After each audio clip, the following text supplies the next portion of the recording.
¡Ya mataron uno! ¡Háblale a la ambulancia! ¡Háblale a la ambulancia! Pues aquí están las vacas.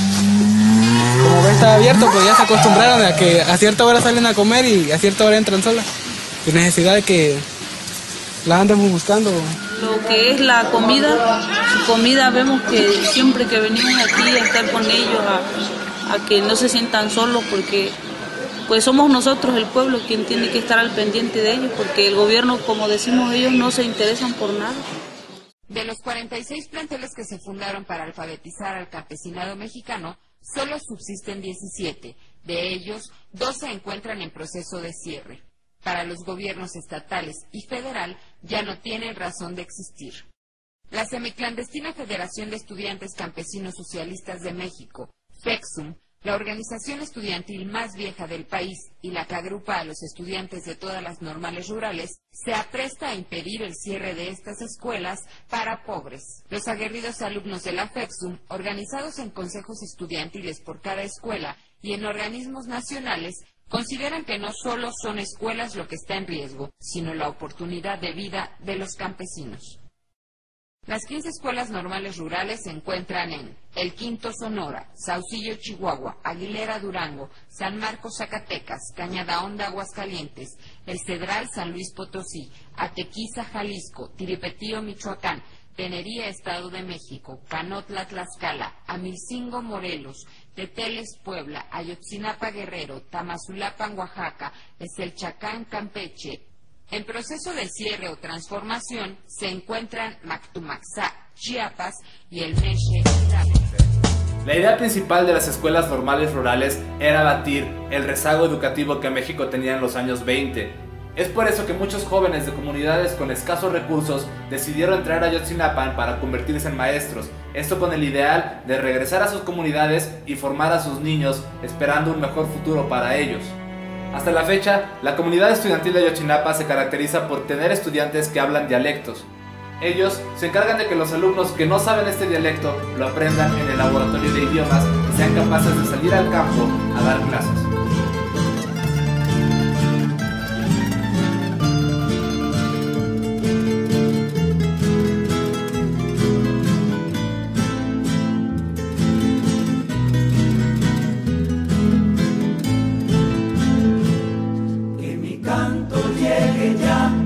Hasta el último rincón de esta tierra que está llena de ilusión. La nostalgia llega a mí, me dan ganas de llorar, porque tú en mi corazón siempre estarás. Tienes un jardín de juventud que cultivas con mucho fervor.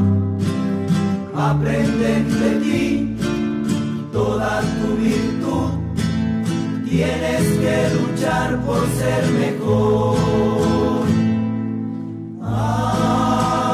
Ayotzinapa, eres luz de un sol radiante, la esperanza de un hogar.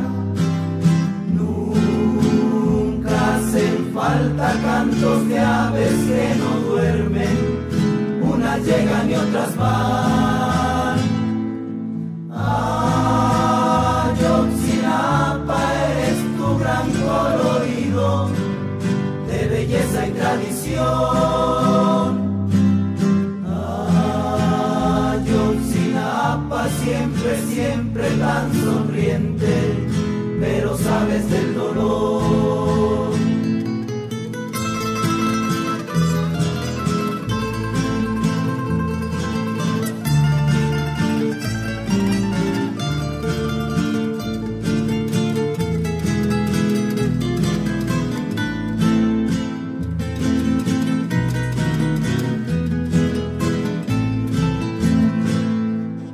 Siempre tú serás la maestra del saber, porque encierras tantas cosas que aprender.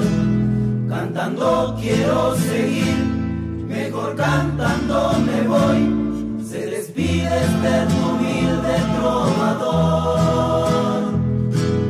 Tienes un jardín de juventud con mucho fervor. Aprenden de ti toda tu virtud, tienes que luchar por ser mejor. Ayotzinapa, eres luz de un sol radiante, la esperanza de un hogar. Nunca hacen falta cantos de aves que no duermen, unas llegan y otras van. Ayotzinapa, eres tu gran colorido de belleza y tradición. Ayotzinapa, siempre, siempre tan sonriente, pero sabes del dolor.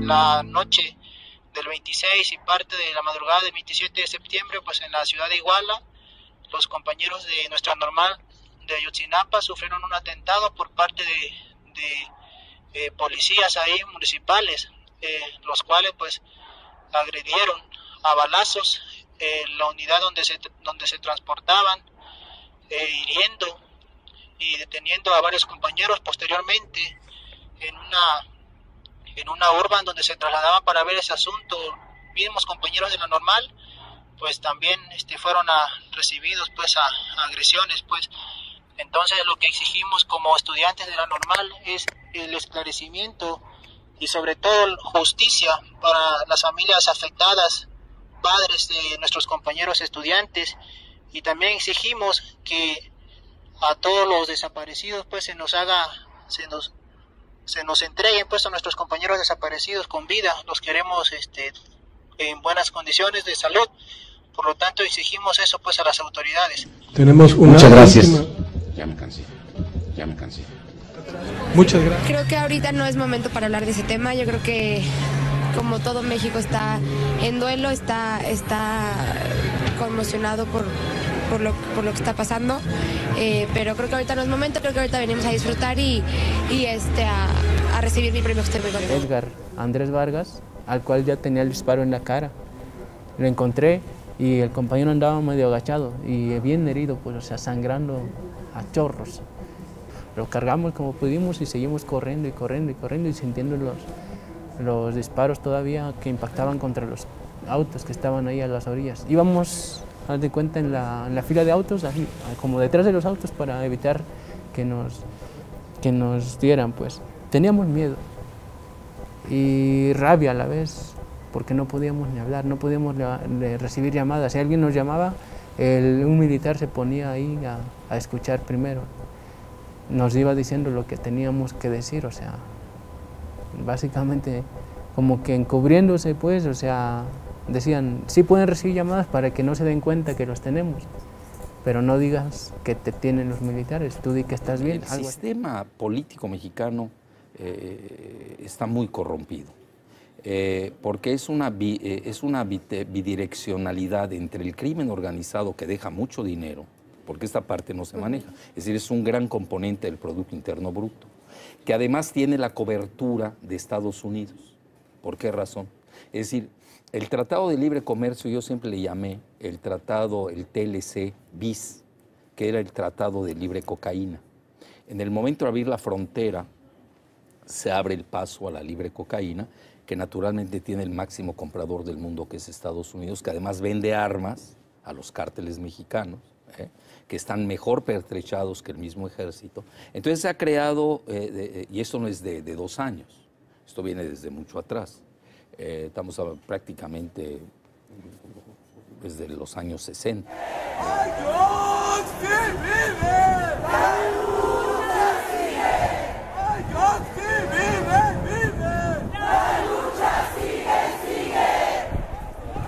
¡Vivos se los llevaron! ¡Vivos los queremos! ¡Vivos se los llevaron! ¡Vivos los queremos! No somos frutzi, no somos pingüinos, somos estudiantes desaparecidos.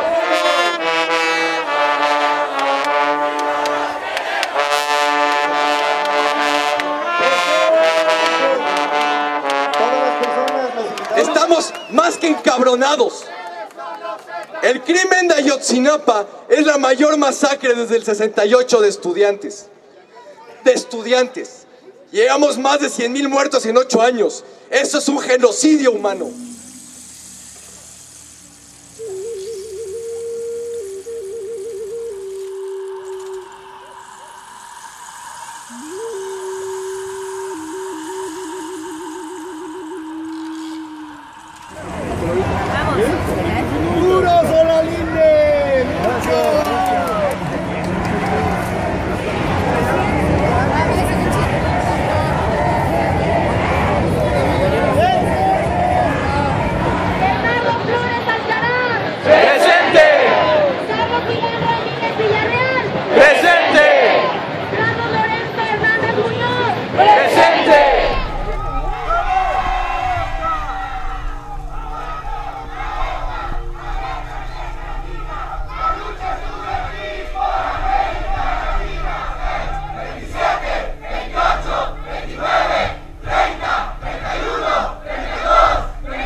Des étudiants, futurs instituteurs ruraux qui se sont déplacés à la ville d'Iguala.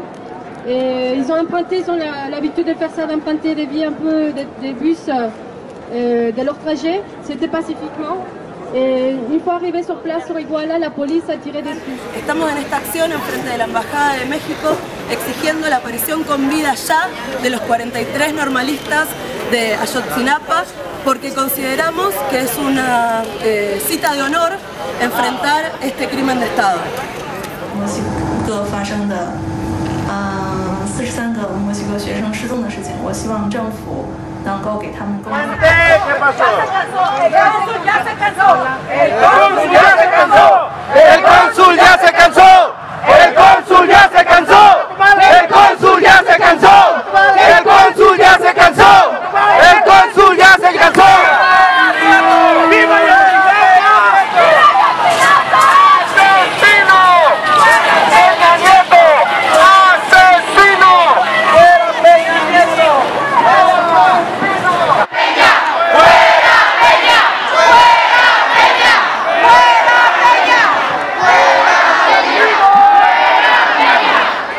Compañeros, para los que ven este video, que soy mexicano y que desde que tengo memoria me siento orgulloso de mis raíces, desde los mayas y los aztecas hasta Zapata y su revolución. Pero en esta ocasión, tal como un gran porcentaje de los mexicanos, acepto que me avergüenzo de mi país.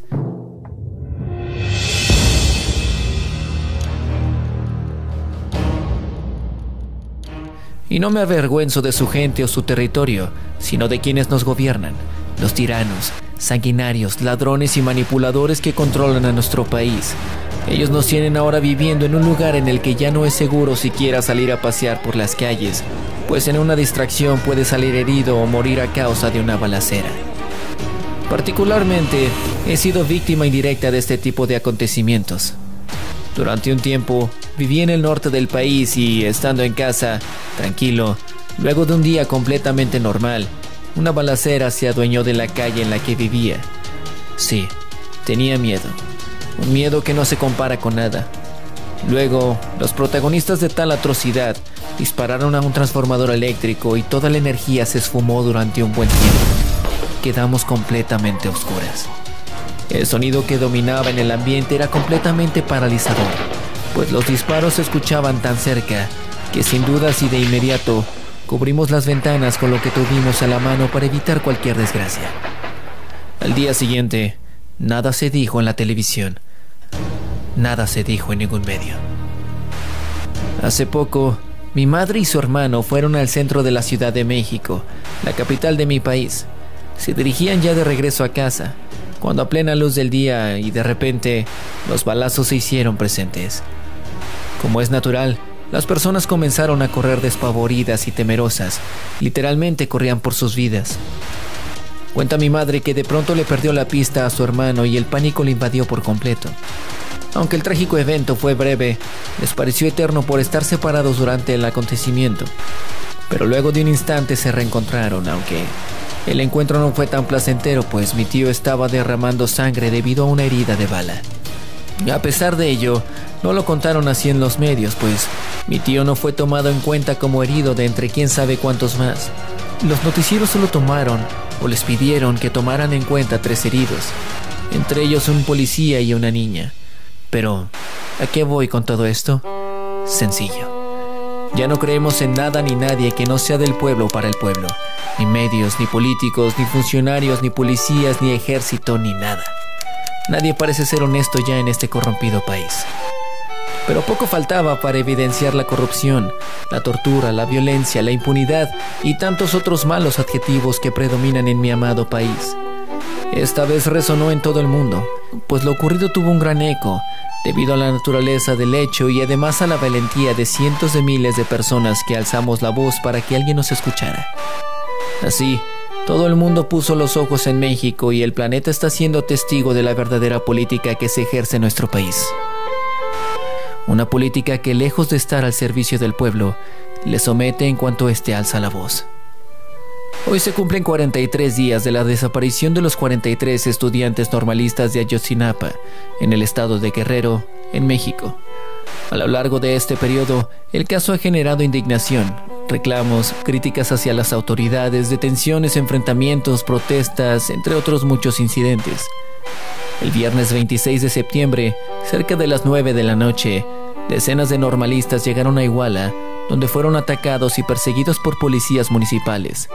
Estos los llevaron a su cuartel y de ahí, con ayuda de agentes de Cocula, los trasladaron a Pueblo Viejo, donde presuntamente fueron entregados a un grupo delictivo llamado Guerreros Unidos.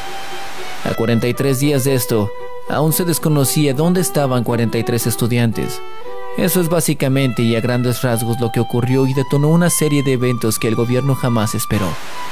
Desde marchas masivas hasta un padre de familia exigiéndole al presidente cara a cara solucionar el problema o su renuncia en caso de no ser así. Quien quiera saber más sobre el tema y todo lo que esta tragedia desencadenó en mi país, puede hacer una búsqueda en internet sobre qué pasó exactamente y, así, saber los detalles de esta abominable situación. Situación en la cual, por cierto, el gobernador y su esposa parecen ser los autores intelectuales de esta vil matanza. Pues bien, supuestamente, durante todo este tiempo, se estuvieron haciendo las investigaciones correspondientes y justo hoy, a los 43 días, según confesiones de 3 presuntos integrantes del grupo delictivo llamado Guerreros Unidos, los 43 normalistas de Ayotzinapa, Guerrero, desaparecidos desde el 26 de septiembre pasado en Iguala, presuntamente fueron asesinados y posteriormente quemados. Según se dice, a raíz de las declaraciones, las autoridades hallaron restos de humanos calcinados en un municipio llamado Cocula y analizarán si se trata de los cuerpos de los normalistas. Si requieres más información sobre esto, te invito a abrir los links que dejo ahora en la descripción. Me he percatado de que cuento con suscriptores en América Latina, Estados Unidos y algunas partes de Europa. Es por eso que este video está dirigido especialmente a ustedes. Tú que eres extranjero, quiero que sepas que vivo en un país en el que, como ya se ha dicho muchas veces, es más peligroso ser estudiante que narcotraficante. Un país en el que la libertad de expresión del pueblo termina cuando la imagen de los políticos comienza. Quiero que sepas que vivo en un país en el que los gobernantes son los más grandes delincuentes. Un país en el que el presidente gana más dinero que lo que 100 familias mexicanas juntas lo harían durante 15 años. Vivo en un país donde tenemos los servicios más caros del mundo, pero los más deficientes. Quiero que sepas que, a quien ves en la televisión como mi presidente, no fue electo por los mexicanos, sino por los empresarios que dominan este país. Además, tenemos, irónicamente, al hombre más rico del mundo entre nuestros paisanos, mientras que nuestro país cada año parece ser más pobre. Vivo en México, en donde los reporteros son asesinados cuando dicen la verdad, y donde casos como el de miles de mujeres asesinadas en el norte del país durante muchísimos años parecen ser un eterno misterio. Vivo en un país en donde los que no son culpables son torturados, mientras que los que cometen el delito están libres y ganando millones de pesos. Un país donde los indígenas y habitantes de pueblos aislados son víctimas de un sistema político que les oprime y maltrata. Vivo en México, en donde a veces puedes confiar más en un ladrón que en un policía. Un país en el cual un policía puede ser más peligroso que un exconvicto. Un país donde las leyes son evadidas descaradamente por quienes las crea y pasadas por alto cuando se trata de dinero. Vivo en el país de los montajes, en donde una gran parte de lo que se dice en los medios está más pagado que verificado. En México, quienes quieran levantar al pueblo y hundir a los delincuentes y a la escoria política son desprestigiados por falsos rumores y en muchas ocasiones son incluso asesinados. Vivo en uno de los países más ricos del mundo, pero más pobres ahora porque ya todo se ha vendido. Quiero también que sepas que vivo en un país en el que la policía usa la fuerza para sobajar a la gente honesta, mientras le lame las botas a los delincuentes. Vivo en un país en el que los impuestos van a parar a bares y a prostíbulos de mala muerte, complaciendo los sucios deseos de quienes dicen estar al servicio del pueblo. Un país en el que desde hace mucho tiempo la democracia ya no existe. Vivo en un país en donde ya no quiero vivir. Y estoy seguro que millones de mexicanos sienten y piensan lo mismo que yo. Vivo en un país en el que la libertad de expresión es un arma suicida. Los estudiantes víctimas del gobierno están, hasta ahora, desaparecidos, en absoluto silencio. Pero estoy seguro de que sus voces resonarán por todo lo que nos resta de historia. ¡Ayotzinapa, Guerrero! ¡En pie de lucha! ¡Vivos se los llevaron! ¡Vivos los queremos! ¡Vivos se los llevaron! ¡Vivos los queremos! 43 estudiantes normalistas están desaparecidos desde la noche del viernes 26 de septiembre. Al ser agredidos y perseguidos por policías que además asesinaron a 6 jóvenes. Mientras otros 25 resultaron lesionados. Varios uniformados dispararon en contra de un grupo de estudiantes y profesores en el centro de la localidad de Iguala. Este hecho está conmoviendo y está moviendo a la sociedad nacional y a la sociedad internacional. Y creo que Ayotzinapa es un parteaguas. Ya hoy no somos los mismos de antes. Despiertas y no entiendes lo que está sucediendo en realidad. Los padres se están indignando y pues la sociedad igual. El dolor ya se volvió rabia dentro de nosotros y dentro de los padres de familia. Entonces no queremos llegar al grado de que nosotros mismos hagamos justicia, ¿no? La pregunta del $1.000.000 actualmente, el por qué, o sea, el por qué nosotros.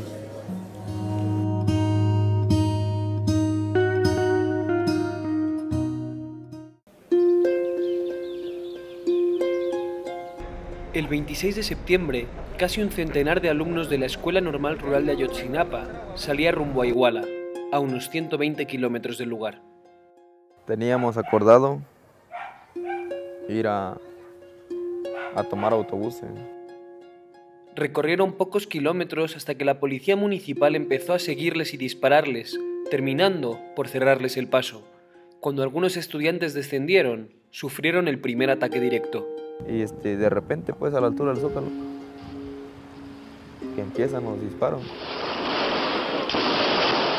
Patrullas y muchos policías municipales. Nos tiramos así al suelo y pues nos arrastramos hasta llegar al autobús, detrás del autobús.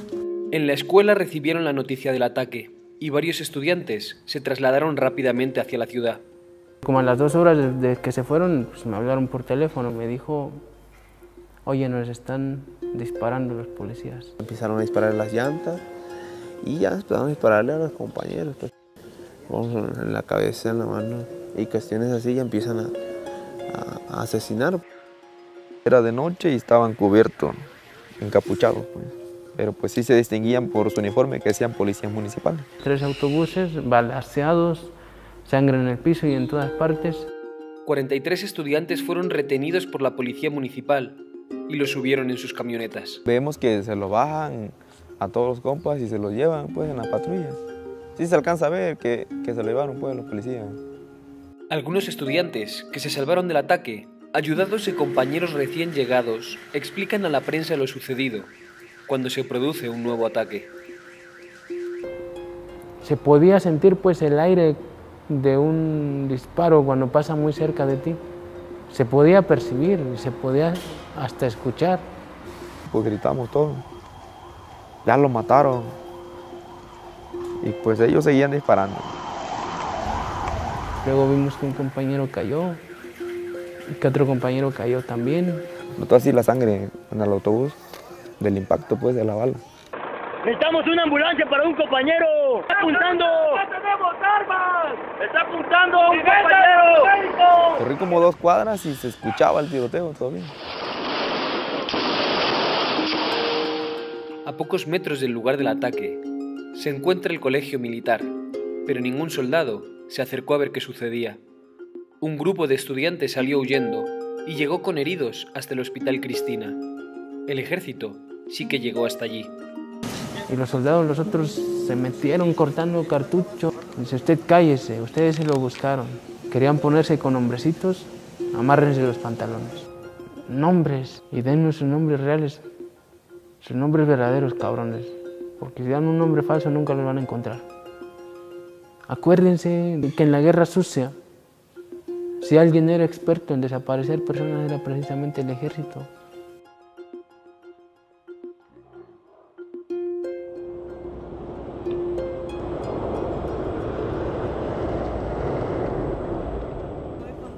Entender la historia de Guerrero, la historia social y política sobre todo, es hablar de la historia de las masacres, la historia de los asesinatos de luchadores sociales y la historia de las desapariciones forzadas. Durante la década de los 70 del siglo pasado, se produjeron en Guerrero varias matanzas. Movimientos armados trataron de revertir la situación de pobreza y desigualdad social que se vive en la región, pero el gobierno federal reaccionó trasladando numerosas tropas y organizando una sangrienta guerra sucia. Centenares de dirigentes sociales y campesinos fueron torturados, asesinados extrajudicialmente y desaparecidos.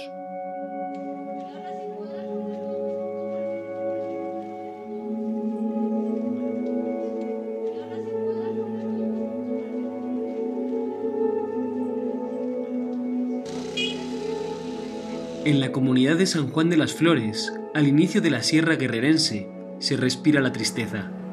Aquí las fuerzas de seguridad secuestraron a más de 30 hombres en la década de los 70. A todos los familiares de desaparecidos de los 70 y a familiares de los jóvenes desaparecidos de Ayotzinapa, se les avisa que se concentren en la cancha.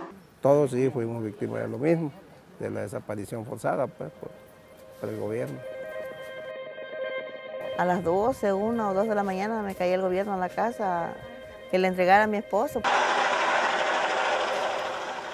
Cuando se llevaban a la gente aquí, llegaban los helicópteros, llegaban los soldados. Y eso siempre pues vive uno amargado de no saber pues cómo o dónde quedó.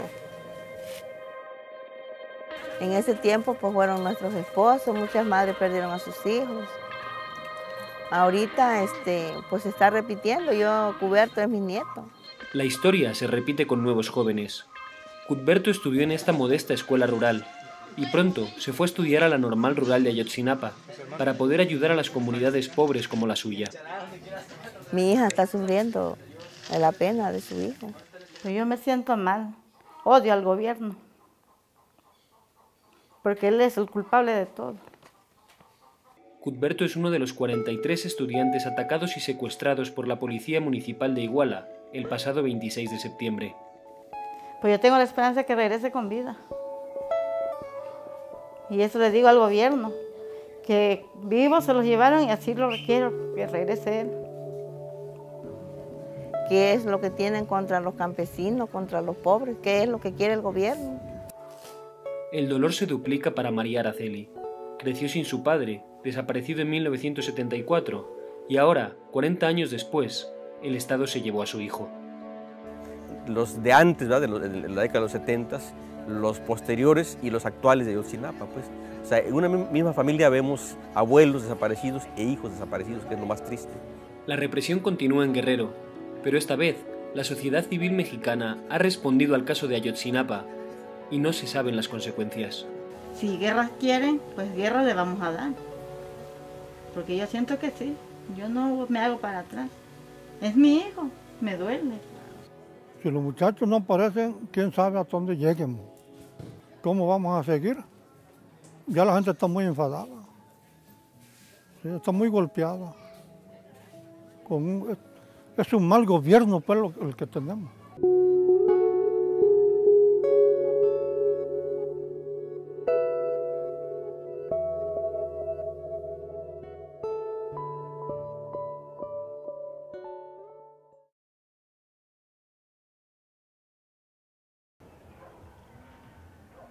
En esta comunidad de Atliaca vemos que hay muchas carencias. Es una comunidad rural. Vive prácticamente de las labores del campo, de la agricultura. Es una economía raquítica. Viven en condiciones deplorables. La gente es muy pobre, a veces tiene muchas necesidades. Muchos no tienen baños. Las casas son de cartón. No tienen piso. Oh, es muy buen maestro. Gracias a él, mi hija lo sacó adelante. Los maestros rurales suelen identificarse con las realidades sufridas en las comunidades más aisladas de México. Son estos lugares los que normalmente se les asigna para dar clase a los niños más humildes del país. Que la realidad que yo viví de niño pues se refleja todavía en las comunidades, en los niños que llegan a diario en nuestras escuelas. Y principalmente pues a las comunidades rurales a donde nos mandan, pues siempre son las más apartadas. Si no hubiera los maestros, los niños no iban a poder estudiar. Para que sean alguien en la vida, eso les va a servir. Cuando sean grandes no van a andar trabajando así de peones. Ajá. Si la Escuela Normal Rural de Ayotzinapa no hubiera existido, o yo no hubiera tenido conocimiento de ella, prácticamente pues yo no hubiera estudiado, no fuera licenciado en educación primaria. La labor de los egresados en las normales rurales es vital para estados como Guerrero, que sufre uno de los índices de analfabetismo más altos de todo el país. De ahí la importancia de un lugar como Ayotzinapa. Una normal rural es un centro educativo para formar maestros que vayan hacia las comunidades rurales. Así surgieron con ese propósito. Estudiamos alumnos de bajos recursos económicos y de todas las regiones del estado. Son internados en donde los alumnos estudian y trabajan y tienen que capacitarse. Un requisito para ingresar a esta normal es ser hijos de campesinos, hijos de gente humilde. Las normales rurales son el principal logro, la parte más innovadora del sistema educativo que surgió al calor de la revolución. Es por lo que la gente luchó en la Revolución Mexicana, ¿no? Una educación pública, gratuita. Llegaron a existir cerca de 40 normales rurales a lo largo del país, pero la más emblemática por su historia en las luchas sociales es la Raúl Isidoro Burgos, en Ayotzinapa. No es casual que de Ayotzinapa hayan surgido maestros muy combativos, quizá el más emblemático sea uno de los líderes insurreccionales de la década de los 60, 70, que es Lucio Cabañas. No es solamente académica, sino que también es una formación social, que entendemos cuál es la realidad en la que viven los pueblos. Una comunidad estudiantil de una alta politización, de lucha. De las 40 escuelas rurales que llegaron a existir, solo quedan 16. La falta de apoyo económico por parte del Estado ha dejado a estas instituciones en una lucha sin recursos por la supervivencia. Es como que algo irónico, ¿no? El preguntar si 50 pesos te alcanza para comer 3 veces al día, pero pues intenta hacer lo posible, pues. Se quiere borrar de tajo todo lo que se ha ganado, ¿no? En las luchas sociales. Han sido objeto en los últimos tiempos de una sistemática campaña de encono y linchamiento. Se le cataloga a los normalistas de esas escuelas normales como unos vándalos, como unos revoltosos. Una campaña de desprestigio que se usó según estos estudiantes para ser reprimidos durante años. Pero en un país azotado por la violencia, las consecuencias ahora han sido dramáticas. Desde la desaparición de los 43 estudiantes, no han dejado de encontrarse fosas en los alrededores de Iguala.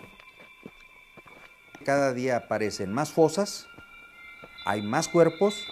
Fosas ha habido y habrá, pues, si nos ponemos a excavar cuerpos vamos a encontrar. Pues esta violencia sistemática es un cáncer a nivel nacional y bueno, detrás de este cáncer está la corrupción. Las investigaciones no tardaron en demostrar que la policía atacó y secuestró a los estudiantes por orden del alcalde de la zona, José Luis Abarca. Tanto él como su mujer pertenecen al cártel de Guerreros Unidos. Días después de la masacre, se fugaron, junto con el jefe de la policía.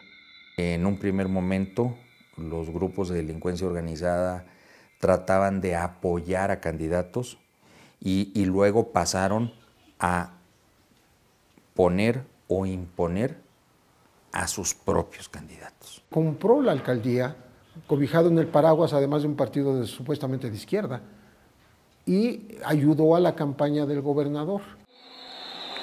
Mirando en todo por el bien y la prosperidad de la Unión. Con la llamada guerra contra las drogas ordenada por el expresidente Felipe Calderón, se desataron salvajes enfrentamientos entre distintos cárteles y un sangriento choque con las fuerzas de seguridad. El 63% de los municipios mexicanos en el 2008 tenían una infiltración de la delincuencia organizada abierta, notoria, a la luz del día. ¿Y por qué llegamos a ese punto? Porque somos el país de la corrupción, de la impunidad. En ese momento, casi todo Guerrero estaba controlado por los Beltrán Leiva. En 2009, con la muerte de Arturo Beltrán Leiva, el jefe de jefes, se producirá una fragmentación de la que saldrán hasta 17 pequeñas células criminales. No es una zona cualquiera, es una ruta de la droga, de todo tipo de droga, de marihuana, de heroína, de opiáceos, de drogas sintéticas, y también pasa la cocaína que viene del sur del continente. Pero particularmente ahí se está fabricando una heroína blanca de la mejor calidad del mundo. Guerrero y la masacre de estudiantes en Iguala son la demostración del control que ejercen los grupos de delincuencia en todas las esferas de la política y la seguridad mexicana. ¿Qué es un crimen de Estado? Lo ha admitido el Procurador General de la República, que es un crimen de Estado, donde la policía de ese municipio entregó a jóvenes en manos de la delincuencia organizada. O sea, Iguala representa todo eso que se veía, que en algunos casos se sabía, ¿sí? Pero no trascendía en el escándalo. Sí hay zonas en donde está operando ese narcoestado. Ya no hay línea divisoria entre el poder político y el poder criminal. Todos los políticos están coludidos pues con otras personas. O sea, creerles, pues ya no. El gobierno municipal, pues, la verdad no hizo nada más que asesinar y detener a mis compañeros.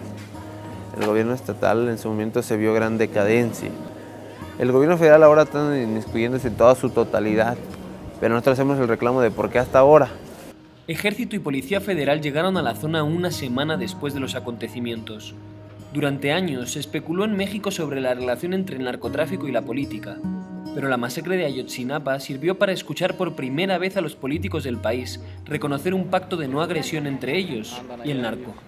Es duro que lo tenga que reconocer, pero lo reconoce. ¿Reconoces que hay un pacto de impunidad hoy vigente en México? Quizá no es un pacto explícito, en donde todo el mundo se mueve con el total cuidado de no afectarse en su perspectiva política y electoral.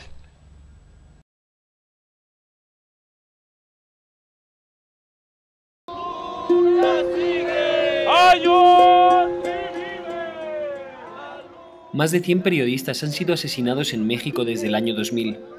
12 de ellos en Guerrero. Palizas, secuestros, chantajes. Ese es el precio por informar en este estado. La desaparición de los normalistas ha demostrado una vez más la dificultad de este trabajo. Bueno, una vez sufrí un levantón. Fui golpeado brutalmente, a casi de dejarme muerto, ¿no? Ahí me dejaron ahí tendido en el monte, el cerro, ¿no? Pero bueno, sobreviví y estoy acá ejerciendo igual periodismo. Porque él me dijo que van a retomar la búsqueda de los muchachos. Sicarios del narcotráfico. Me han perseguido en 4 ocasiones, me anduvieron buscando mi casa para ir a matarme en mi casa. El hecho de publicar reportajes donde denunciaba, señalaba a los traficantes de droga, a los homicidas, a los secuestradores, empezaron a buscarme estos tipos, era natural. Bueno, oficial, disculpe, ¿cuál es el motivo de la presencia? Guerrero sí es un estado súper complicado, donde te puede amenazar el narcotráfico, te puede amenazar el alcalde, te puede amenazar los militares y donde no hay garantías de nada. En Guerrero se ha complicado cada día más ejercer el periodismo. Estamos en una zona donde no hay ley, no existe un verdadero Estado de Derecho.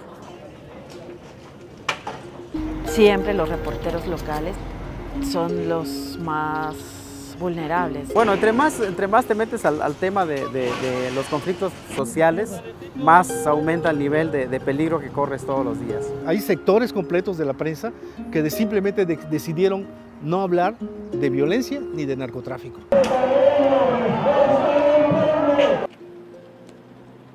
Estudiantes y padres de familia en Ayotzinapa se quejan de la cobertura que los grandes consorcios de la comunicación mexicana han realizado desde el momento del ataque.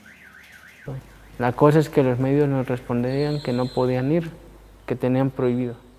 Sus jefes o quienes sean de redacción no les daban permiso en ese momento. Después, finalmente, algunos nos contestaron y nos dijeron que querían en ese momento. Estaba dando el baje de información a los medios de comunicación cuando se empezó a escuchar el estruendo enorme. Incluso un reportero de la televisora de Televisa se echa a correr y me lo topo en la esquina y le digo, ¿por qué? Digo, no corras, digo, graba eso. Y me dice, no, cabrón, aquí me van a matar. El caso de Ayotzinapa también ha puesto en entredicho la labor de algunas cadenas internacionales, pero la respuesta de muchos activistas ha sido esta vez contundente. No, da totalmente la impresión de que usted es como el abogado del gobierno. Y una cosa es que usted quiera sacar información y otra cosa es que lo esté defendiendo. Me da mucha rabia que realmente no están haciendo un periodismo que debe de mover una conciencia social. Eso es lo que me da rabia. La corrupción está en todos los niveles y la prensa no ha estado exenta de esta corrupción, ¿no? Todos los días vivimos con miedo, salimos con miedo. Imagínate eso, nos pasa a nosotros que cubrimos, hacemos coberturas noticiosas, ¿no? Pero ¿qué le pasará a la gente que es común y corriente? Sufre más, porque vive con el miedo permanente. Que nos ponemos en el calzado, en las botas o en los baraches de estos campesinos, de esas padres y madres de familia, sabemos lo que es este dolor tan grande. No podemos nosotros dejarlo pasar. Soy periodista que sirve a la sociedad, sobre todo, no le sirve al gobierno, le sirve a la sociedad. Mi razón fundamental de existir, yo tengo que informar a la sociedad porque queremos otro tipo de sociedad en México. Si nosotros dejamos de decirlo, si ese sector de la prensa comprometido lo deja de decir, entonces, ¿qué va a pasar? ¿Qué va a pasar con nosotros como país?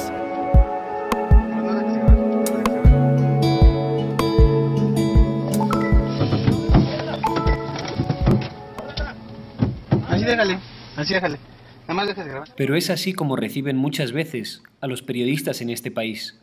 Estamos en Cocula y estos hombres no son sicarios, sino agentes de la Procuraduría. Esta agresiva forma de actuar se realizaría cerca del basurero de la ciudad. Una semana después, la PGR arrestaría a 3 supuestos sicarios, en cuyas declaraciones se basaría toda la investigación sobre lo sucedido con los normalistas desaparecidos. Los detenidos, señalan que en ese lugar privaron de la vida a los sobrevivientes y posteriormente los arrojaron a la parte baja del basurero, donde quemaron los cuerpos. Duró desde la medianoche hasta aproximadamente las 14 horas del día siguiente. Incendios de la misma intensidad durante horas son vistos a kilómetros cuando se producen en bosques, pero en Cocula nadie vio nada. Y encima de las piedras se aventaba la llanta, y arriba de la llanta se metía la leña. Bueno, todo eso genera una gran cantidad de humo, de luz, de calor, y que se va a esparcir en un área muy amplia, como podría ser la misma zona de basura. Tienen que quemarse lo que se encuentra a su alrededor, plantas y todo lo que se encuentra. Son temperaturas demasiado altas que arrasa con lo que sea. Aquí, pues por lo que yo he visto en las fotografías, pues no se da eso. Continuando en el relato de los hechos, los detenidos declaran que cuando bajan al lugar donde se habían arrojado y quemado los cuerpos, recibieron la orden de quien apodan el terco de fracturar los restos de los huesos calcinados. Es casi nula la posibilidad de que los propios los propios sicarios hayan hecho eso. Cremar y deshacerse de un cuerpo es muy difícil, tiene que ver con condiciones muy específicas. Es utilizar crematorios o máquinas especializadas que inclusive trituren los restos óseos que quedan, etcétera, para lograr desvanecer y pulverizar todo. Pero el calor que desprendía el área, los delincuentes no pudieron manipular los restos de los cuerpos sino hasta cerca de las 5:30 de la tarde, para ser depositados en bolsas de basura negras. Enfriar cenizas, eso no significa que realmente no contengan calor. El que no haya fuego o humo no significa que no haya calor. Y el meter cenizas a un costal de plástico, una bolsa de plástico, pues nos están diciendo que no es creíble. Bolsas de basura que no se derriten, con cenizas que aún deben quemar. Intenso fuego que nadie ve. Árboles a los que no afecta el calor. Muchos interrogantes sueltos, en un caso, lejos de cerrarse.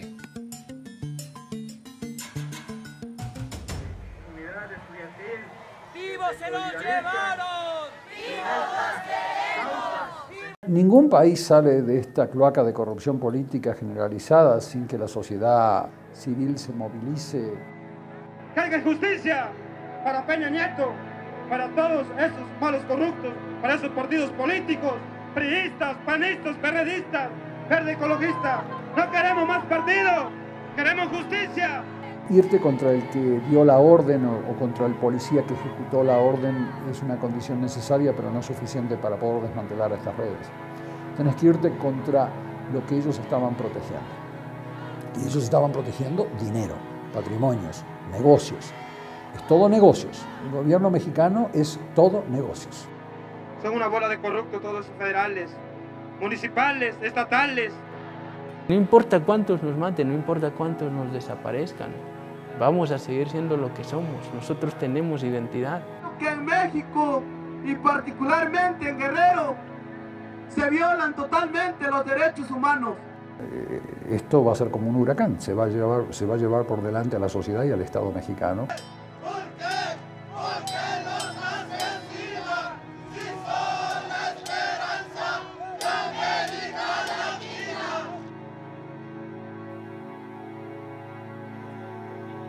¿Cómo pueden permitir que una escuela rural, guarachudos, mal vestidos, piense como pensamos nosotros? Y hacen todo lo posible por callarnos. Pero el problema es que no nos han callado y al contrario, más nos han hecho hablar.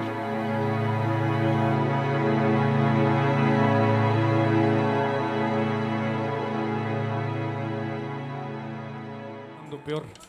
De repente resulta difícil el poder entender cómo es que un hijo de puta como Enrique Peña Nieto pudiera llegar tan fácilmente al poder sin tomar en cuenta a toda la población de este país que lo quiere fuera de aquí. ¡Fuera Peña Nieto! ¡Fuera, sí, señor! ¿Cómo se llama el desaparecido? Una emoción apretando por dentro.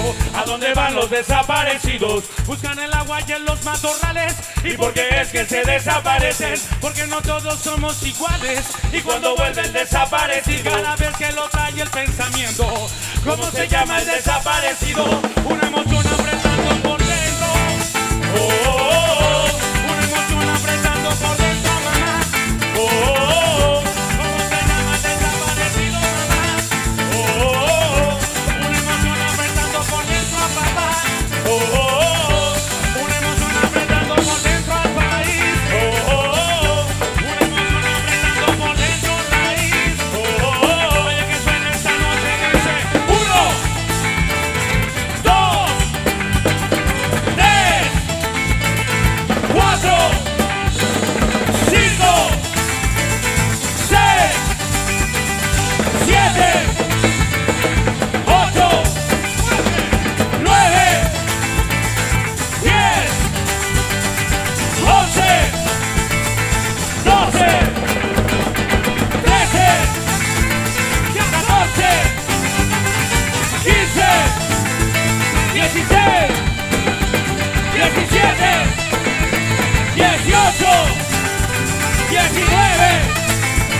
32, 33, 34, 35, 36, 37, 38, 39, 40.